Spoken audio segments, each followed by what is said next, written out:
I remember sitting in our first U&I classroom, 6, 7 of us friends teaching sort of 15 kids at that point. And then as we slowly grew, we were teaching 100, 200, few thousand kids over the next few years. I think a pivotal moment came in 2014-15 where we said, okay, we need serious funding to grow U&I as an org. And beyond friends, family, doing all those 10K marathons. A huge aha moment came for us in that 14, 15, 16 period when our first corporate partner came and funded us, right? Visa, I think, was one of the first. Susan Das, shout out to her, got us Visa as a partner. And that was such a game changer for us. 2014 was the genesis of CSR in India. It wasn't just something we were experiencing, everyone was experiencing that.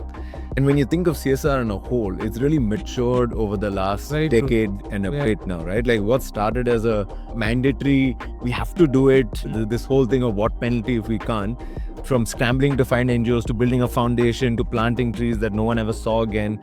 So much has shifted in the last decade with CSR. Matured also. Yeah, and I think today you're at a place which 24,000 companies across India are donating over 30,000 crores. That's a huge investment into the future of India. And I can only see that growing today. Right? Absolutely.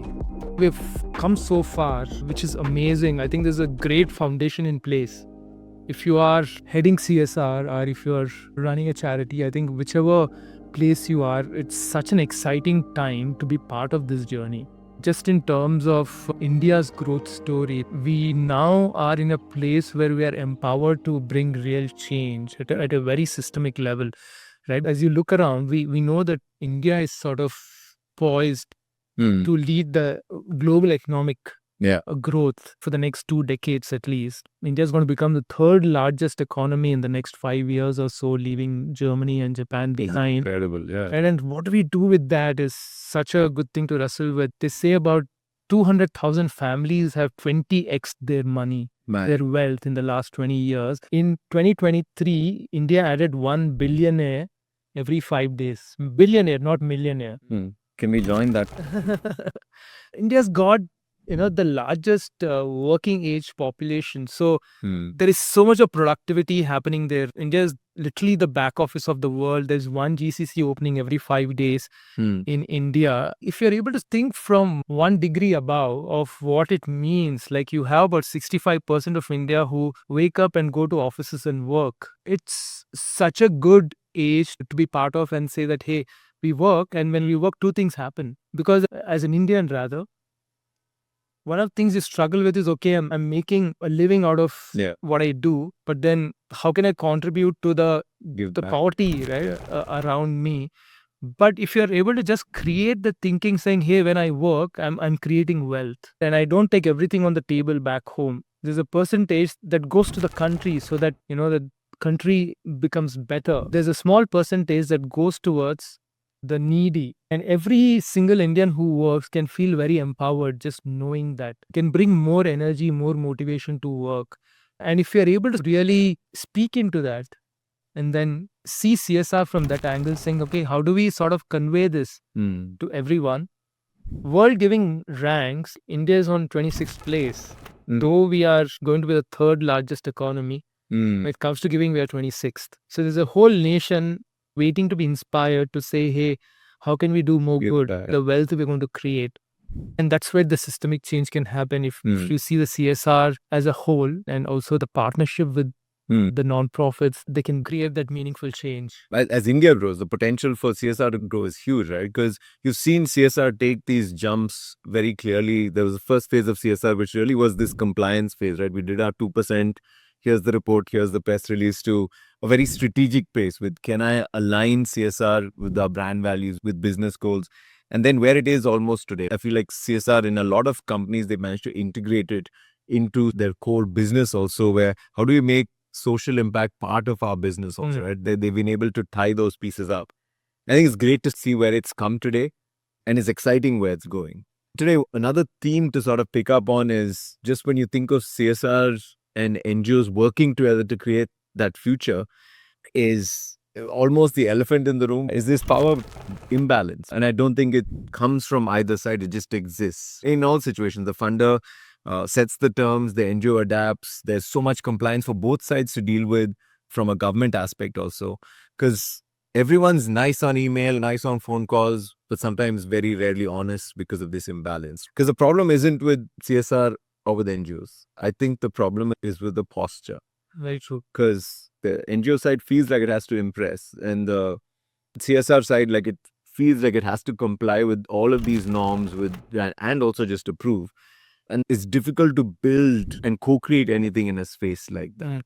And that's difficult to call a real partnership. It's interesting that you talked about co-creation. You worked with number of CSR heads, and you've led quite a few big collaborations. How do you build a great co-creation? Maybe let's look at this at both NGOs and then also with CSR teams, because it takes both. It takes two to tango.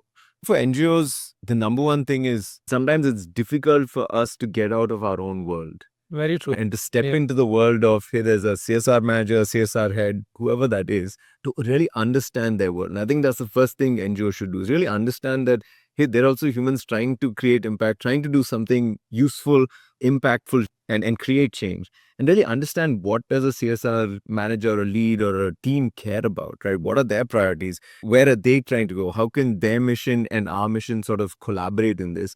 Not just, hey, let me write a proposal, please fund it. Because when you reduce it just to a funder-fundee relationship, you're missing out on a larger picture, right? So I'd say the first thing NGOs is to step out of our box a bit and to really understand the world of CSR, to understand their pains, their difficulties, their challenges, their goals and dreams also, right? Because they want to build something good. Very true. Nobody wakes up and says, today I will build a bad CSR program. The second thing I think NGOs can do is learn to speak a little bit more of, I don't know whether to call it business language, but just good governance language. I think we've always said, hey, we want to run U&I like an organization. We're not here to be a business or a charity. We want to run it like a good organization. We all have metrics. We have OKRs. We have KPIs. All of our teams have that. It's common between all of us. It's not that, oh, this is corporate language and this is non-corporate language. I think for us to have a shared language with companies is critical. Shared language, right? Sometimes we feel the impact, but hey, how do I show that ROI on ground? So I think marrying both, right? Good storytelling, good data, and great practices just to run a good organization. Being able to share that language with them would be another one. The other thing, working with partners like Visa, Amazon, so many of them, Soliton, they've really been partners with us over the last decade. Is the temptation for an NGO is always to fit into let me do what is being funded. And I think not challenge, but just ask the NGOs to stop chasing that fit. You're doing what you're doing because you have a theory of change. You're doing what you're doing because you believe in it. Can we co-create that fit?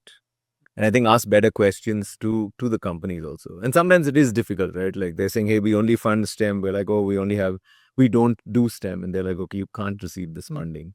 It is challenging. But I think these three, right? Understand their world, speak that shared language with them, and really start co-creating a good fit is sort of the three things I would say to NGOs. I loved what you kind of stuff you shared about as an NGO. What can we do? What about the CSRs? How can they sort of help create programs, create impact? We've been very blessed to work with really good partners, right? From the days where one of our early partners was Yahoo, and then now to some of our newer partners, Jivardhan, Synchrony, they really almost are with us in the trenches. They are willing to sit down with us and understand and have a conversation about it. Because as corporates, it's so easy for us to have a vendor mindset. And both ways, we are their vendor, they are our vendor, right? And corporates work on that. Anything you need, you get a vendor for it.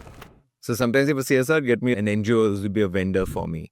I think moving from a vendor mindset to a partner mindset, to a co-creator mindset is powerful. And that also levels the playing field of that unfair power dynamic. Because when you start creating partnerships, you're then partnering on something bigger. You're partnering on shared values. And then, hey, did we achieve everything that we said we'll achieve this year isn't the biggest life issue, right? And that's when NGOs start faking reports, doing all of that sort of stuff to make your partner happy. Moving from a vendor to a partner mindset would be number one. I think the second thing would be for CSR teams to think long term. Sometimes it's so easy. CSR runs on an annual cycle, right? I've got to give X this year, show compliance for X, show report for X. It's difficult to bet on the long term. But, being in the education space, it took us 10 years for our first kid to graduate, get to college, all of that. Play the long game. Yeah. And the last one is like invest in the people, because you're investing in those relationships, you're investing in the team that's running it. You're not just running a delivery engine, right? You're investing in those. I think to me, for CSR teams, having that mindset is a powerful space to be. Corporates have the power to do Hmm. is to create a safety net. Whether you're a corporate or you're a nonprofit, risk is such a thing. And for nonprofits, the magnitude of taking a risk is so big because everybody is giving you funds just to do that. There's no space to experiment, no space to fail. Yeah. You literally have a knife at your throat saying, you got this money and you need to deliver it. You need that room to fail. You need that room to be able to get it wrong, but get up and run again. That's something corporates can really do for the nonprofits. Create that little bit of buffer to say, hey, we are with you, right? We want you to attempt things that look impossible and fail well, Yeah. right? And we'll back you. That's the other thing that could drastically change the innovation, the kind of solutions that could come out from the ground if they have that back. NGOs that know that a corporate isn't just a funder but a backer, right? Like, hey, I'm with you through this. It changes our mindset to approaching that. For us, good CSR takes three things, right? You need to have a strong program, and I think an impactful program. The second part, which makes great CSR, is, hey, how do I get my employees involved in this? Are there volunteering opportunities for them? They connect with it, right? Yeah. That's the second part, which makes a very strong program, because then all of your team feels, sees, touches, knows the impact rather than just reading a report about it. And the third part is really, hey, can I be transparent with all of our transactions? Today we have got 4,000 kids taking that journey to, can we get them to their first job? Can we help them overcome their learning lags? For us, we've got about 40 corporate volunteering opportunities for all of our partners today, right, where they get to come and actually see the impact on it and be a part of delivering it, which is exciting. Transparency has been key to U&I. We have probably one of the few orgs who actually have a live financial database. Yeah. And we've been able to build that, right? We have a strong program with 4,000 children, in 40 cities across India who are taking that journey from first grade to first job in our mentoring program. You also have today 40 plus volunteering opportunities within U&I for employees to come and not just say that, hey, our company supports this, but I get to be involved in it and I get to help create change on ground. And the last one is, when it comes to transparency, it's something we've always believed in. And we actually have a live dashboard for many of our corporate partners for them to see where the funds are being used. We're grateful for partners like that because we've seen CSR heads actually sit in the field with us and co-create solutions. Push us and say, why don't we build something? Yeah. From Bosch to so many of our other partners, they've done such great work with us. Because this is more than just reports. This is more than just compliance, right? These are changing lives on ground. Because we're not on opposite sides, CSR and NGOs. We're building the same house. And we just need better blueprints. And maybe a shared WhatsApp group. Where all great change begins, right? So let's build it together.